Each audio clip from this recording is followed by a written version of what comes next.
الله من الشيطان الرجيم. بسم الله الرحمن الرحيم. الحمد لله رب العالمين الرحمن الرحيم مالك يوم الدين. إياك نعبد وإياك نستعين. اهدنا الصراط المستقيم صراط الذين أنعمت عليهم غير المغضوب عليهم ولا الضالين. صدق الله مولانا العلي العظيم وبلغنا نبيه ورسوله الكريم. محترم احباب، گزشتہ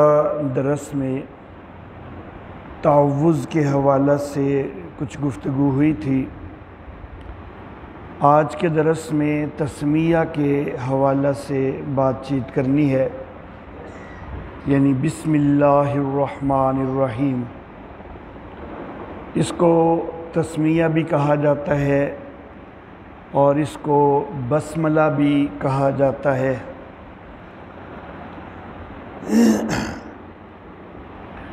بسم اللہ الرحمن الرحیم بھی قرآن حکیم کی تلاوت سے پہلے پڑھنی چاہیے، جس طرح اعوذ باللہ من الشیطان الرجیم پڑھنی چاہیے. اعوذ باللہ من الشیطان الرجیم کی پڑھنے کی حیثیت زیادہ اہم ہے، جیسا کہ میں کل کے درس میں گزارش کر چکا ہوں. لیکن بہرحال بسم اللہ الرحمن الرحیم پڑھنا بھی مسنون ہے اور اس کو بھی ترک نہیں کرنا. تعوذ کے حوالہ سے قرآن حکیم میں باقاعدہ حکم آیا، تو اس لیے تعوذ جو ہے وہ پڑھنے کے لحاظ سے اہم ہے. لیکن اعوذ باللہ من الشیطان الرجیم کے الفاظ یہ قرآن کا جز نہیں ہے، جبکہ بسم اللہ الرحمن الرحیم جو تسمیہ کے الفاظ ہیں یہ باقاعدہ قرآن کا جز ہیں. تو جو قرآن کا جز ہے تو کلام کی حیثیت سے اس کا درجہ زیادہ ہے، لیکن جس کے پڑھنے کا حکم ہے تو پڑھنے کے لحاظ سے اس کی حیثیت زیادہ ہے.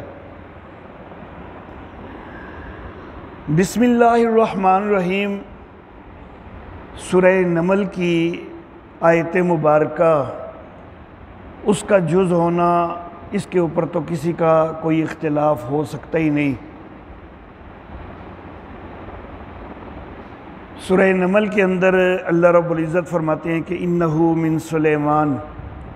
وَإِنَّهُ بِسْمِ اللَّهِ الرَّحْمَنِ الرَّحِيمِ. حضرت سلیمان علیہ السلام کے خط کا تذکرہ کرتے ہوئے یہ ذکر ہوا ہے. تو یہاں یہ قرآن حکیم کا حصہ ہے، لیکن یہاں یہ پوری آیت نہیں ہے، بلکہ آیت میں سے کچھ حصہ ہے بسم اللہ الرحمن الرحیم. سورتوں کی ابتدا میں جو بسم اللہ الرحمن الرحیم پڑھی جاتی ہے اور لکھی جاتی ہے، اس کے حوالہ سے پہلے بھی ایک درس میں کچھ بات آئی تھی، لیکن میں نے عرض کیا تھا کہ جس وقت بسم اللہ الرحمن الرحیم کے حوالہ سے باقاعدہ درس ہوگا تو اس وقت انشاءاللہ ذرا تفصیل سے بات آ جائے گی. سورتوں کی ابتدا میں جو بسم اللہ الرحمن الرحیم لکھی جاتی ہے اور پڑھی جاتی ہے، کیا یہ آیت ہے یا نہیں ہے، یا یہ کسی سورت کی جز ہے یا نہیں ہے؟ اس حوالہ سے امام اعظم ابو حنیفہ رحمہ اللہ ان کا مسلک یہ ہے کہ یہ ایک مستقل آیت ضرور ہے، لیکن کسی بھی سورت کا یہ حصہ نہیں ہے، نہ ہی سورۃ الفاتحہ کا اور نہ ہی کسی اور سورہ مبارکہ کا. کسی سورت کا حصہ نہیں ہے، لیکن ایک مستقل آیت ہے اور اس کے نزول کا مقصد جو ہے وہ صورتوں کے درمیان فصل کرنا ہے۔ فصل کا معنی جدائی، کہ ایک صورت ختم ہو کے اگلی صورت کے شروع ہونے کی یہ نشانی ہے۔ تو یہ صورتوں کے درمیان فصل کے لیے جو ہے وہ ایک مستقل آیت جو ہے اللہ رب العزت نے نازل فرمائی ہے۔ امام مالک رحمہ اللہ کا مسلک بھی احناف کے مطابق ہی ہے، البتہ بعض کا خیال یہ ہے کہ امام مالک رحمہ اللہ کی رائے جو ہے وہ یہ تھی کہ یہ آیت بھی نہیں ہے، صرف صورتوں کے فصل کے لیے ایک چیز نازل ہوئی ہے، لیکن یہ مستقل آیت نہیں ہے۔ احناف تو اس کو مستقل آیت قرار دیتے ہیں، مالکیہ کے متعلق جو ہے وہ بعض کا خیال یہ ہے کہ وہ اس کو مستقل آیت بھی قرار نہیں دیتے۔ شوافع کے ہاں دو قول ملتے ہیں، ایک قول یہ کہ یہ سورۃ الفاتحہ کی جز ہے، کسی اور سورت کی جز نہیں ہے، اور دوسرا قول یہ کہ یہ ساری صورتوں کی جز ہے سوائے سورہ برات کے، یعنی سورہ توبہ۔ سورہ توبہ کا ہی دوسرا نام سورہ برات ہے۔ حنابلہ ان کے ہاں تینوں اقوال مل جاتے ہیں، ان کے ہاں یہ قول بھی مل جاتا ہے حنفیوں کے مطابق کہ یہ کسی صورت کی بھی جز نہیں، یہ قول بھی ملتا ہے کہ یہ صرف سورہ فاتحہ کی جز ہے، اور یہ قول بھی ملتا ہے کہ یہ ہر صورت کی جز ہے سورہ برات کے علاوہ۔ جمہور کی رائے البتہ یہی بنتی ہے کہ یہ کسی صورت کی جز نہیں لیکن مستقل آیت ہے۔ جو چار بڑے ائمہ ہیں ان میں سے ہم یہ سمجھتے ہیں کہ امام اعظم ابو حنیفہ رحمہ اللہ ان کا درجہ اجتہاد کے اندر، فقہ کے اندر سب سے زیادہ ہے۔ دوسرے نمبر پر ہم سمجھتے ہیں کہ امام مالک رحمہ اللہ کا درجہ ہے۔ تیسرے نمبر پر ہم امام شافعی رحمہ اللہ کا درجہ سمجھتے ہیں، فقہ کے حوالہ سے بات کر رہا ہوں۔ چوتھے نمبر پر ہم امام احمد ابن حنبل رحمہ اللہ کا درجہ سمجھتے ہیں۔ دوسری طرف امام مالک رحمہ اللہ اور امام احمد ابن حنبل رحمہ اللہ ان کا حدیث کے اندر بھی ایک بہت بڑا مقام ہے، وہ بہت بڑے محدث بھی ہیں دونوں، اگرچہ امام اعظم ابو حنیفہ رحمہ اللہ بھی محدث ہیں اور انہوں نے بھی کتاب حدیث کی بھی تصنیف کی ہے، لیکن بحیثیت محدث جتنا ذخیرہ اور جتنا تنقیح کے ساتھ ذخیرہ امام مالک نے جمع کیا یا امام احمد ابن حنبل رحمہ اللہ نے جمع کیا، اتنا امام ابو حنیفہ رحمہ اللہ نے جمع نہیں کیا۔ جمع نہ کرنے سے میری مراد ہے کہ ان کی روایت، امام ابو حنیفہ کی روایت زیادہ احادیث کی نہیں ہے، یہ میری مراد نہیں ہے کہ ان کو معاذ اللہ حدیثوں کا علم نہیں تھا، حدیثوں کا علم ضرور تھا، لاکھوں حدیثوں کا علم تھا،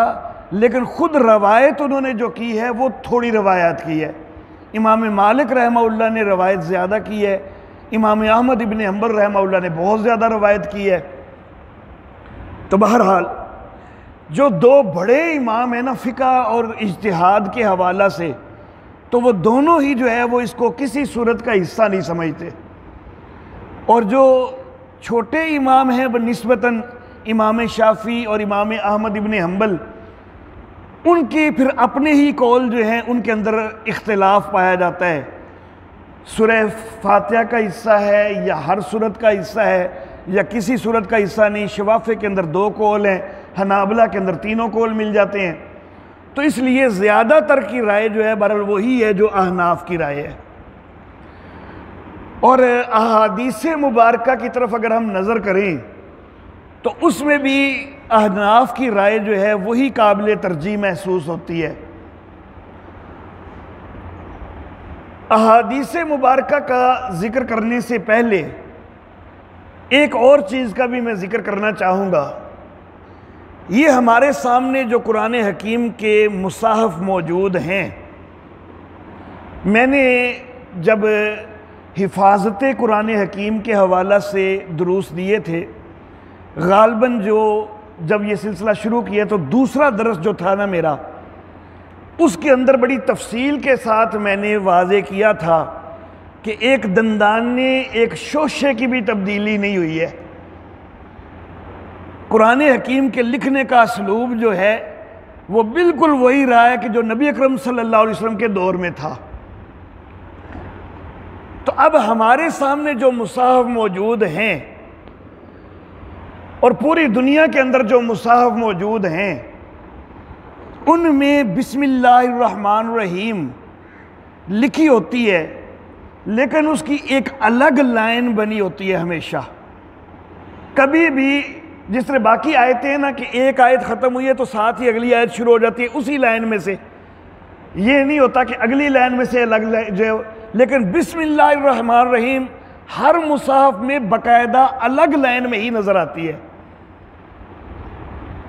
اور سورہ فاتحہ میں بھی الگ لائن میں ہی نظر آتی ہے۔ سورہ فاتحہ میں بھی یہ اس انداز میں نہیں لکھی گئی کسی مصحف میں بھی، اور یہ حضرت عثمان غنی رضی اللہ تعالیٰ عنہ کے مصحف کی جو ترتیب ہے اور جو مصحف صدیقی کی ترتیب ہے وہ بھی یہی ہے کہ الگ لائن کے اندر جو یہ لکھی جاتی ہے۔ سورہ فاتحہ میں بھی الگ لائن میں لکھی گئی اور باقی صورتوں میں بھی الگ لائن میں لکھی گئی، اور یہ لکھنے کی جو ترتیب ہے یہ نبی اکرم صلی اللہ علیہ وسلم سے ہی یوں چلی آ رہی ہے، تو اس سے ہی پتہ چل جاتا ہے کہ یہ کسی صورت کا حصہ نہیں ہے۔ اگر یہ کسی صورت کا حصہ ہوتا تو پھر اس کو الگ لائن میں نہ لکھا جاتا، بلکہ تسلسل کے ساتھ جو ہے وہ لکھا جاتا، بسم اللہ الرحمن الرحیم لکھ کے ساتھ ہی اگلی جو ہے وہ آیت جو ہے وہ شروع کر دی جاتی۔ لیکن سورۃ الفاتحہ میں بھی اس کو باقاعدہ الگ لائن میں ہی لکھا جاتا ہے، اور جو دیگر صورتیں ہیں ان میں بھی باقاعدہ الگ لائن میں ہی لکھا جاتا ہے، تو اس سے واضح ہے کہ یہ کسی بھی صورت کا حصہ اس کو جو ہے وہ نہیں سمجھا جاتا، اسی لیے اس انداز میں لکھا جاتا ہے۔ جو اس کو سورہ فاتحہ کا یا بعض دیگر صورتوں کا حصہ سمجھتے ہیں،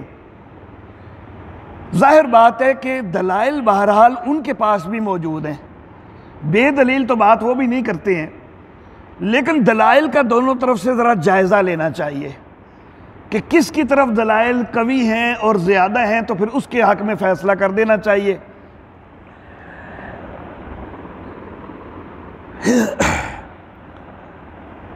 حضرت ابو ہریرہ رضی اللہ تعالیٰ عنہ کی ایک روایت، یہ میں فی الوقت ان کے دلائل جو ہیں وہ پہلے ذکر کر رہا ہوں،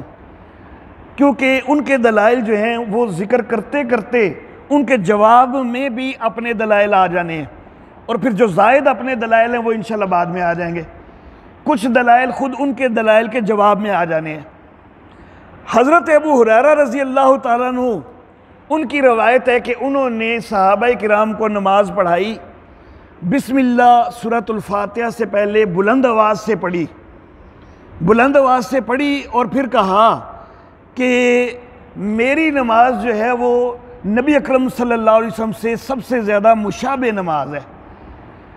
تو اس حدیث مبارکہ سے پھر لگ رہا ہے کہ جب انہوں نے بسم اللہ کو بھی بلند آواز سے پڑھا ہے اور انہوں نے کہا کہ یہ نبی اکرم صلی اللہ علیہ وسلم کے مشابہ میں پڑھ رہا ہوں، تو پھر لگ رہا ہے کہ بسم اللہ الرحمن الرحیم جو ہے وہ سورۃ الفاتحہ کی جز ہونی چاہیے۔ یہ روایت ہے سیدنا ابو ہریرہ رضی اللہ تعالیٰ عنہ کے حوالہ سے، ان کا واقعہ ان کا خود انہوں نے ذکر کیا۔ لیکن دوسری طرف حضرت ابو ہریرہ رضی اللہ تعالیٰ عنہ سے ہی اب جواب کی بات ہو رہی ہے، خود انہی سے یہ روایت موجود ہے کہ وہ فرماتے ہیں کہ نبی اکرم صلی اللہ علیہ وسلم جو ہے وہ جہراً بسم اللہ الرحمن الرحیم نہیں پڑھا کرتے تھے۔ اب خود انہی کا واقعہ ایک ادھر آ گیا اور دوسری طرف انہی کے واقعہ سے جواب بھی مل جاتا ہے کہ وہ خود کہہ رہے ہیں کہ نبی اکرم صلی اللہ علیہ وسلم جہراً جو ہے سورۃ الفاتحہ نہیں پڑھا کرتے تھے، بسم اللہ الرحمن الرحیم نہیں پڑھا کرتے تھے۔ اب دوسری روایت ان کی دلیل حضرت عبداللہ ابن عباس رضی اللہ تعالیٰ عنہ سے روایت ہے کہ نبی اکرم صلی اللہ علیہ وسلم نماز کو بسم اللہ الرحمن الرحیم سے شروع کرتے تھے، اور انہی سے ایک اور روایت ہے حضرت عبداللہ ابن عباس رضی اللہ تعالیٰ عنہ سے کہ نبی اکرم صلی اللہ علیہ وسلم جہراً بسم اللہ الرحمن الرحیم پڑھتے تھے۔ اور دوسری طرف یہی حضرت عبداللہ ابن عباس رضی اللہ تعالیٰ عنہما ان سے ہی روایت ہے کہ جس وقت سورہ بنی اسرائیل کی آیت نمبر 110 نازل ہوئی کہ جس میں یہ لفظ ہے کہ وَلَا تَجْهَرْ بِصَلَاتِكَ، تو نبی اکرم صلی اللہ علیہ وسلم نے بسم اللہ کو جہرن پڑھنے کا سے منع فرما دیا تھا۔ تو اب نبی اکرم صلی اللہ علیہ وسلم نے منع فرما دیا تھا، یہ خود حضرت عبداللہ ابن عباس کہہ رہے ہیں۔ تو اگر وہ جو پہلی بات ہے، اول تو میں تھوڑی دیر بعد یہ بھی واضح کرتا ہوں کہ جتنی بھی مرفوع روایتیں ہیں نا، ان میں سے کسی کی سند صحیح نہیں ہے، جتنی بھی ان کی روایتیں ہیں، کوئی ایک بھی مرفوع روایت صحیح سند سے ثابت نہیں ہے، یہ پکی بات ہے۔ بہرحال اللہ اللہ، حضرت عبداللہ ابن عباس رضی اللہ تعالیٰ عنہ سے ہی ایک اور روایت یہ بھی ہے کہ بسم اللہ جہرن پڑھنا یہ تو بدوؤں کی قرات ہے۔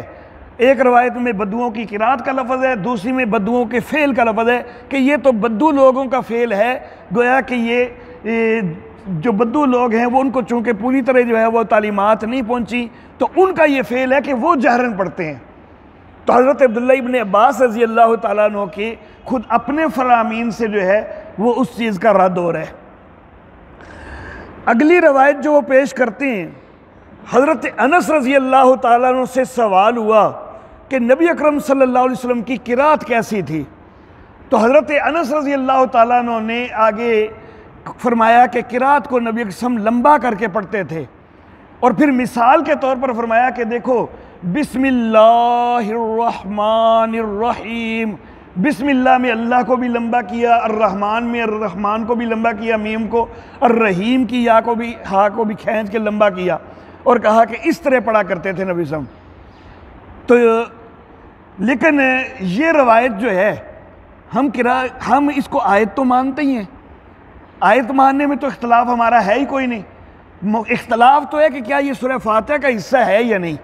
اور سوال ہوا تھا کہ نبی صلی اللہ علیہ وسلم نے قرات کیسے کی، تو انہوں نے قرات کا یہ ایک انداز بتا دیا، تو اس کے لیے ضروری تو نہیں کہ وہ سورہ فاتحہ کا جز قرار دے کے ہی وہ انداز بتا رہے ہوں۔ دوسری روایت حضرت انس سے ایک اور پیش کی جاتی ہے کہ حضرت امیر معاویہ رضی اللہ تعالی عنہ نے نماز پڑھائی اور جہرن بسم اللہ الرحمن الرحیم نہیں پڑھی، تو کئی لوگوں نے اعتراض کیا کہ یہ جہرن کیوں نہیں آپ نے پڑھی،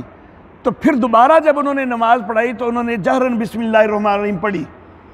لیکن یہ روایت جو ہے یہ تو سند کے لحاظ سے انتہائی من گھڑت اور ضعیف ہے، اور صرف حضرت امیر معاویہ رضی اللہ تعالیٰ عنہ کو بدنام کرنے کے لیے گھڑی گئی ہے۔ اب یہی حضرت انس رضی اللہ تعالیٰ عنہ ان سے صحیح بخاری کے اندر بھی، صحیح مسلم کے اندر بھی صحیح سند کے ساتھ روایت ہے، اور حدیث کی دیگر کتابوں کے اندر بھی، کہ یہ فرماتے ہیں کہ میں نے نبی اکرم صلی اللہ علیہ وسلم کے پیچھے بھی نماز پڑھی ہے، میں نے حضرت ابوبکر صدیق رضی اللہ تعالیٰ عنہ کے پیچھے بھی نماز پڑھی ہے، میں نے حضرت عمر فاروق رضی اللہ تعالیٰ عنہ کے پیچھے بھی نماز پڑھی ہے، میں نے حضرت عثمان غنی رضی اللہ تعالیٰ عنہ کے پیچھے بھی نماز پڑھی ہے۔ آگے پھر حدیث کے اندر لفظ جو ہے وہ مختلف روایتوں میں مختلف آتے ہیں۔ ایک یہ روایت، کچھ روایتوں میں یہ لفظ آتے ہیں کہ سارے ہی قرات کو الحمدللہ رب العالمین سے شروع کرتے تھے، اور دوسرے لفظ یہ آتے ہیں بعض روایتوں میں کہ ان میں سے میں نے کسی سے بھی بسم اللہ الرحمن الرحیم نہیں سنی۔ تو بات دونوں طرح سے ایک ہی ہے کہ سارے ہی الحمدللہ رب العالمین سے شروع کرتے تھے، یعنی قرات اونچی یہیں سے شروع ہوتی تھی، میں نے بسم اللہ کسی ایک سے بھی نہیں سنی ان میں سے۔ اب خود حضرت انس سے ہی یہ روایت ہے۔ حضرت ام سلمہ رضی اللہ تعالی عنہا کی ایک روایت بھی پیش کی جاتی ہے کہ نبی اکرم صلی اللہ علیہ وسلم ہر آیت پر ٹھہرتے تھے کہ بسم اللہ الرحمن الرحیم پڑھتے تھے، پھر ٹھہرتے تھے، الحمدللہ رب العالمین پڑھتے تھے، پھر ٹھہرتے تھے، الرحمن الرحیم پڑھتے تھے، پھر ٹھہرتے تھے، مالک یوم الدین پڑھتے تھے، پھر ٹھہرتے تھے۔ لیکن اس میں حضرت ام سلمہ نے یہ تو نہیں کہا کہ یہ آیت سورہ فاتحہ کی جز ہے، انہوں نے یہ کہا نا کہ ایک ایک آیت پر ٹھہرتے تھے، تو آیت تو ہم بھی مانتے ہیں، تو اس لیے اس روایت کے ساتھ کوئی فرق نہیں پڑتا ہمارے موقف پر۔ اور دوسری طرف ہم ان کے موقف پر فرق پڑتا ہے، وہ کس طرح فرق پڑتا ہے کہ یہی روایت حضرت ام سلمہ رضی اللہ تعالی عنہا والی جو روایت ہے، بعض کتابوں میں اس انداز میں، جس انداز میں میں نے پہلے پڑھی ہے، لیکن ترمذی کے اندر جس وقت یہ روایت آتی ہے، مستدرک حاکم کے اندر جس وقت یہ روایت آتی ہے، تو وہاں پر جو ہے یہ بسم اللہ الرحمن الرحیم کا کوئی ذکر ہی نہیں ہے۔ وہاں پر مثال انہوں نے جو ذکر کی ہے تو وہ الحمدللہ رب العالمین یہاں پر ٹھہرتے تھے، الرحمن الرحیم پر ٹھہرتے تھے، مالک یوم الدین پر ٹھہرتے تھے۔ تو ساری روایتوں کو جمع کریں تو دلیل یہ ہماری بنے گی، ان کی دلیل نہیں بنے گی۔ اللہ اللہ۔ ایک اور روایت یہ پیش کی جاتی ہے کہ نبی اکرم صلی اللہ علیہ وسلم نے ایک دفعہ مسکراتے ہوئے فرمایا کہ میرے اوپر ایک سورت نازل ہوئی ہے، بسم اللہ الرحمن الرحیم، انا آتیناک الکوثر فصلی لربک وانحر ان شانئک ھو الابتر۔ تو یہ ایک روایت پیش کی جاتی ہے، لیکن عرض یہ ہے کہ بسم اللہ الرحمن الرحیم ویسے بھی قرات کے شروع میں پڑھنا ہوتا ہے، تو نبی صلی اللہ علیہ وسلم نے قرات چونکہ آگے کرنی تھی تو اس لیے پڑھ لی۔ اس میں نبی صلی اللہ علیہ وسلم نے یہ تو کوئی نہیں فرمایا کہ یہ جز کی حیثیت سے میں پڑھ رہا ہوں، تو اس سے ان کی دلیل نہیں بنتی۔ البتہ اس کے مقابلہ میں اسی انداز کی روایت کہ نبی اکرم صلی اللہ علیہ وسلم نے فرمایا کہ ایک 30 آیتوں والی صورت ہے، ایک 30 آیتوں والی صورت ہے، وہ بندے کی شفاعت کرتی ہے، اور اتنی شفاعت کرتی ہے جو بندہ اس کو پڑھ رہا ہو اس کی وہ اتنی شفاعت کرتی ہے کہ اس کی مغفرت ہو جاتی ہے۔ اور نبی صلی اللہ علیہ وسلم نے فرمایا کہ وہ جو صورت ہے تبارک الذی بیدہ الملک ہے، اور یہاں پر نبی صلی اللہ علیہ وسلم نے بسم اللہ الرحمن الرحیم پڑھی بھی کوئی نہیں، سیدھا یہ کہا کہ وہ سورۃ تبارک الذی بیدہ الملک ہے۔ اور ویسے بھی سورہ ملک کو اٹھا کے دیکھیں، بسم اللہ کے علاوہ اس میں 30 آیتیں ہیں، اگر بسم اللہ بھی ایک آیت ہو تو پھر تو 31 ہونی چاہیے، لیکن نبی صلی اللہ علیہ وسلم نے فرمایا کہ 30 آیتوں والی صورت ہے۔ تو یہ ساری ان کے جو دلائل تھے، اہم دلائل، ان سب کا میں نے جواب دیا، اور ان کے جواب میں خود اپنے جو ہے وہ دلائل آگے۔ مزید ہمارے دلائل، اللہ اللہ، حضرت عائشہ صدیقہ رضی اللہ تعالی عنہا سے روایت ہے صحیح مسلم کے اندر کہ نبی اکرم صلی اللہ علیہ وسلم نماز کو شروع کرتے تھے تکبیر سے، اور قرات کو شروع کرتے تھے الحمدللہ رب العالمین سے۔ تو یہاں پر واضح ہو گیا کہ الحمدللہ رب العالمین سے اونچی قرات ہوتی تھی۔ اگر بسم اللہ الرحمن الرحیم بھی سورۃ الفاتحہ کا حصہ ہوتا تو پھر اس کو بھی اونچی آواز سے بولنا چاہیے تھا۔ حضرت عبداللہ بن مغفل کے بیٹے یزید بن عبداللہ، انہوں نے نماز شروع کی تو بسم اللہ الرحمن الرحیم اونچی آواز سے پڑھی۔ والد صحابی ہیں، بیٹا تابعی ہے، تابعی بیٹے نے اونچی آواز سے پڑھی، والد نے ڈانٹ کے چپ کروا دیا اور کہا کہ میں نے نبی اکرم صلی اللہ علیہ وسلم کے ساتھ بھی نماز پڑھی ہے، حضرت ابوبکر صدیق کے ساتھ، حضرت عمر فاروق کے ساتھ، حضرت عثمان غنی کے ساتھ، کوئی بھی بسم اللہ الرحمن الرحیم کو اونچی نہیں پڑھتا تھا، تو کیسے جو ہے وہ اونچی پڑھنے لگ گیا؟ بلکہ اس میں ساتھ جو ہے وہ بدعت کے اوپر مذمت کے الفاظ بھی حضرت عبداللہ ابن مغفل سے اس روایت میں ملتے ہیں، تو گویا کہ وہ اس کو بدعت جو ہے وہ قرار دے رہے ہیں، تو بدعت کی مذمت کے الفاظ بھی اس روایت میں موجود ہے ساتھ۔ یہ ضرور میں تسلیم کرتا ہوں کہ اس روایت کی سند جو ہے اس کے اندر کسی حد تک کمزوری ہے، لیکن جب دیگر روایات جو ہیں وہ صحیح سند کے ساتھ وہ تائید کر رہی ہیں تو پھر جو ہے وہ اس کو قبول کیا جائے گا۔ بخاری کے اندر حضرت ابو سعید المعلیٰ کی روایت، حضرت ابو سعید بن المعلیٰ کی روایت کہ نبی اکرم صلی اللہ علیہ وسلم نے فرمایا کہ میں ابھی مسجد سے نکلنے سے پہلے تجھے قرآن حکیم کی ایک بہت بڑی سورت سکھاؤں گا، اور جس کو نکلنے لگے یاد دلایا صحابی نے، تو حضرت نبی صلی اللہ علیہ وسلم نے پھر کہا کہ وہ سورت ہے الحمدللہ رب العالمین۔ یہاں پر بھی نبی صلی اللہ علیہ وسلم نے بسم اللہ الرحمن الرحیم کوئی نہیں ساتھ پڑھی۔ حضرت ابو ہریرہ رضی اللہ تعالیٰ عنہ کی بڑی معروف روایت ہے کہ نبی اکرم صلی اللہ علیہ وسلم نے فرمایا کہ اللہ نے نماز کو اپنے اور بندے کے درمیان تقسیم کیا ہے، اور ذکر بھی نبی صلی اللہ علیہ وسلم نے کیا نماز کو تقسیم کیا ہے، اور نماز کو تقسیم کیا ہے کس انداز میں کیا ہے؟ آگے نبی صلی اللہ علیہ وسلم نے بسم اللہ کا کوئی ذکر نہیں کیا، بلکہ شروع کیا کہ بندہ کہتا ہے الحمدللہ رب العالمین، تو اللہ فرماتے ہیں کہ بندے نے میری حمد کی ہے، پھر بندہ کہتا ہے الرحمن الرحیم، تو اسی طرح آگے جو ہے وہ حدیث چلتی ہے۔ تو یہاں پر بھی نبی صلی اللہ علیہ وسلم نے الحمدللہ رب العالمین سے شروع کیا ہے، بسم اللہ الرحمن الرحیم کا ذکر نہیں کیا، حالانکہ یہ نماز کے حوالہ سے بات ہو رہی ہے، اور نماز کے اندر بسم اللہ پہلے پڑھی بھی جاتی ہے، لیکن اس کے باوجود جو ہے وہ جو ہے چونکہ پست پڑھی جاتی ہے، جہری نہیں پڑھی جاتی، تو اور وہ سورت کا حصہ نہیں ہے، اس لیے نبی صلی اللہ علیہ وسلم نے الحمدللہ رب العالمین سے ہی شروع کی۔ حضرت ابو ہریرہ رضی اللہ تعالیٰ عنہ سے یہ ایک اور روایت صحیح بخاری کے اندر کہ نبی اکرم صلی اللہ علیہ وسلم نے فرمایا کہ میں تمہیں ایک قرآن حکیم کی بڑی ساری صورت نہ سکھاؤں؟ تو حضرت ابو ہریرہ نے عرض کیا کہ ہاں کیوں نہیں آقا، بتائیے وہ کون سی صورت ہے؟ تو نبی صلی اللہ علیہ وسلم نے فرمایا کہ الحمدللہ رب العالمین، یہاں پر بھی بسم اللہ الرحمن الرحیم ساتھ ذکر نہیں کیا، الحمدللہ رب العالمین ہی ذکر کیا۔ اللہ واللہ، امام دارقطنی رحمہ اللہ وہ بسم اللہ الرحمن الرحیم کو سورۃ الفاتحہ کی جز قرار دینے کے قائل تھے۔ انہوں نے باقاعدہ اس کے اوپر ایک کتاب لکھی، ایک رسالہ لکھا، جس کے اندر انہوں نے کچھ مرفوع حدیثیں لائے۔ مرفوع حدیثیں یعنی جو نبی اکرم صلی اللہ علیہ وسلم سے جن کی نسبت ہو کہ یہ نبی وسلم کے فرامین ہیں، کچھ صحابہ کرام کے آثار لائے، کچھ تابعین کے آثار لائے۔ ایک مالکی عالم نے امام دارقطنی رحمہ اللہ سے سوال کیا کہ اپنی ایمانداری سے بتائیے، یہ جو اس کتاب کے اندر آپ حدیثیں لائے ہیں،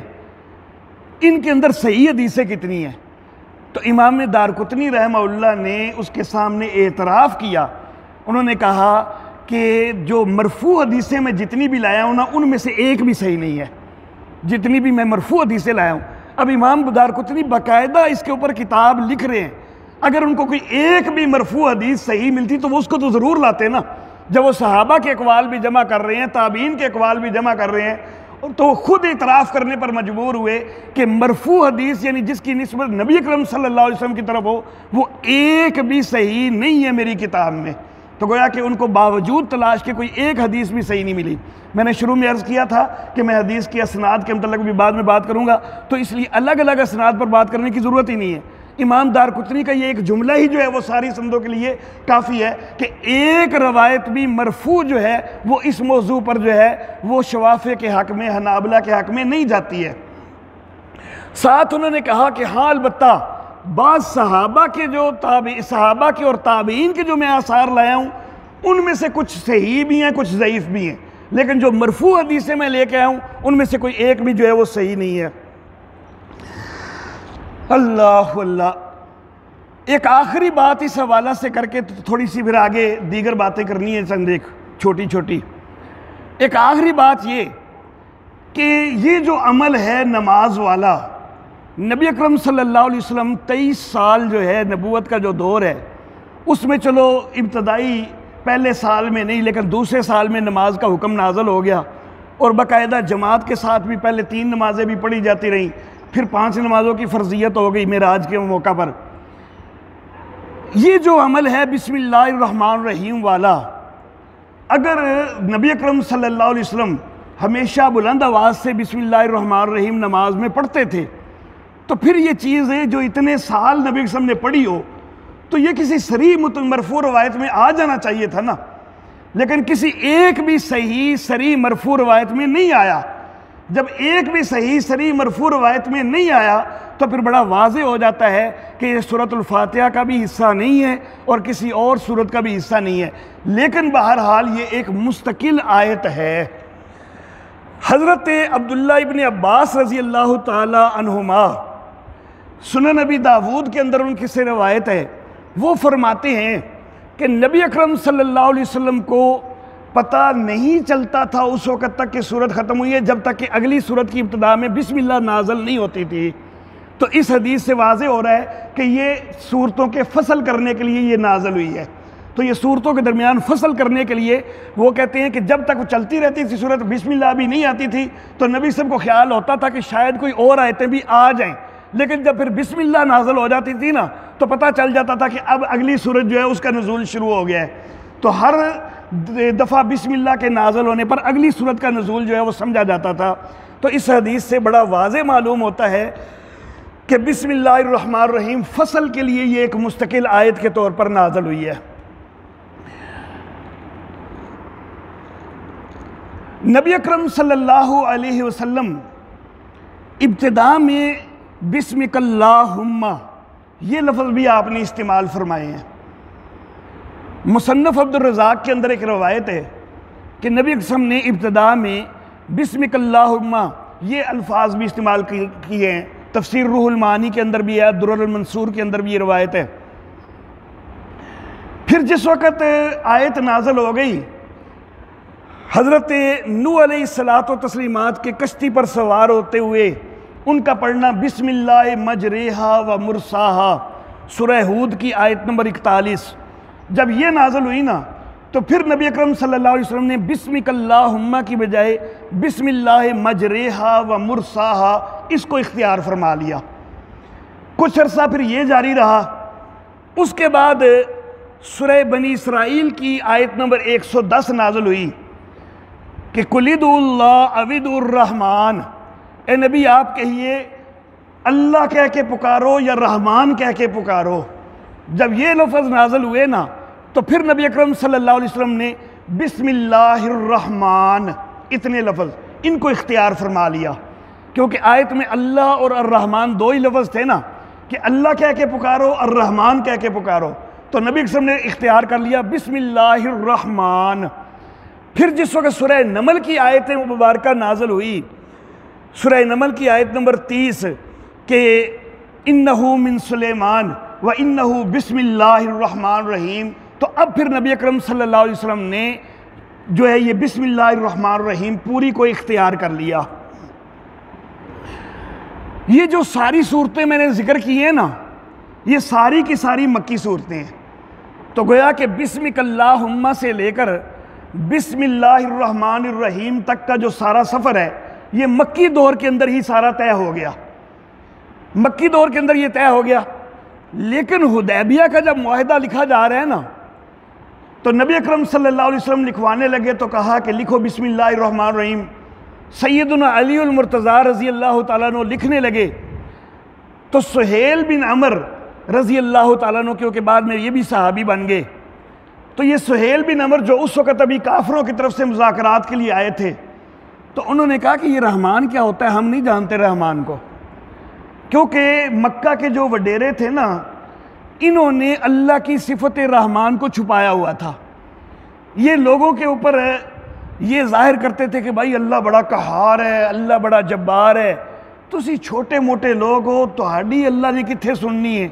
اسی مکہ دے اسی کعبہ دے متولی ہاں، اسی وڈے لوگ ہاں، تسی اللہ نو راضی کرنا ہوئے نا تے تسی ساڈے اگے پیش کریا کرو گل، اسی تہاڈے واسطے اللہ نو راضی کریں گے۔ اس انداز میں پھر یہ نذرانے وصول کرنے کا ایک ذریعہ بنایا ہوا تھا، اللہ کی رحمتوں والی صفت کو انہوں نے چھپایا ہوا تھا۔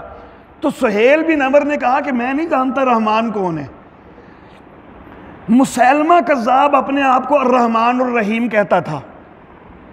تو وہ کہنے لگا کہ ہاں وہ مسیلمہ ہے جو اپنے آپ کو رحمان کہتا ہے، تو کیا اس کے نام سے شروع کرنے؟ میں نہیں جانتا رحمان کون ہے، تو جو ہمارا پرانا طرز چلا رہا ہے بسمک اللہم وہ لکھو۔ اب حضرت علی رضی اللہ تعالیٰ عنہ وہ بسمک اللہم سے بسم اللہ الرحمن الرحیم کا سفر جو ہے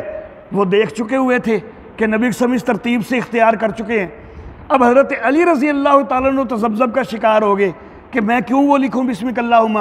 لیکن نبی صلی اللہ علیہ وسلم نے حکم دیا کہ بھائی جب معاہدہ کرنا ہے، صلح کرنی ہے، تو پھر صلح کے اندر وہ چیزیں رکھنی پڑتی ہیں کہ جن کے اوپر دونوں کا اتفاق ہو جائے۔ اب ان کا اتفاق جب اس پر نہیں ہونا بسم اللہ الرحمن الرحیم پر، تو پھر بسمک اللہم ہی لکھ دو، کیونکہ بسمک اللہم اے اللہ تیرے نام سے، تو مفہوم تو اس کا بھی درست ہے، اور نبی صلی اللہ علیہ وسلم نے ابتدا میں وہ اس کو اختیار بھی خود بھی کیا ہی ہے، تو اس لیے وہ کوئی غلط چیز تو ہے کوئی نہیں، تو نبی صلی اللہ علیہ وسلم نے کہا کہ چلو پھر صلح کے لیے اس کو ہی جو ہے وہ لکھ دو۔ تو گویا کہ یہ سارے معاملات پہلے ہو چکے، اس کے بعد بھی بسمک اللہم لکھا گیا۔ تو اس سے معلوم ہوتا ہے کہ بسم اللہ الرحمن الرحیم کی اگرچہ اصل جو ہے اب وہ ترغیب اسی کی ہے کہ جہاں پر بھی لکھا جائے بسم اللہ الرحمن الرحیم لکھا جائے، لیکن اگر کوئی بسمک اللہم کا لفظ کہیں استعمال کرتا ہے یا بسم اللہ مجریہا و مرساہا کا لفظ استعمال کرتا ہے یا بسم اللہ الرحمن کا لفظ استعمال کرتا ہے، تو بہرحال وہ لفظ بھی جائز ضرور رہیں گے۔ یہ نہیں ہے کہ وہ حرام ہو گئے ہیں، منع ہو گئے ہیں، جائز ضرور رہیں گے، لیکن ترغیب بسم اللہ الرحمن الرحیم کی ہی ہے۔ ہر کام کے لیے ترغیب بسم اللہ الرحمن الرحیم کی ہی ہے، لیکن کھانے اور پینے سے پہلے کسی صحیح سند کے ساتھ پوری بسم اللہ الرحمن الرحیم ثابت نہیں ہوتی۔ کھانے اور پینے سے پہلے جب بھی کوئی چیز کھانی ہو یا کوئی چیز پینی ہو، اس سے پہلے صرف بسم اللہ اتنے لفظ ثابت ہوتے ہیں۔ بسم اللہ الرحمن الرحیم پورے ثابت کوئی نہیں ہوتے۔ ایک لفظ بسم اللہ والا، برکت اللہ والے بھی ایک روایت میں آتے ہیں، لیکن وہ روایت ضعیف ہے۔ تو اس لیے صحیح عمل کھانے اور پینے سے پہلے کا جو ہے وہ صرف بسم اللہ اتنے لفظ پڑھنا ہے۔ کھانے اور پینے میں صرف بسم اللہ، باقی کوئی عمل کرنا ہو تو اس میں بسم اللہ الرحمن الرحیم یہ سارا جو ہے وہ پڑھنا چاہیے۔ مشرکین جو ہیں وہ لات منات عزا وغیرہ سے مدد مانگنے کے لیے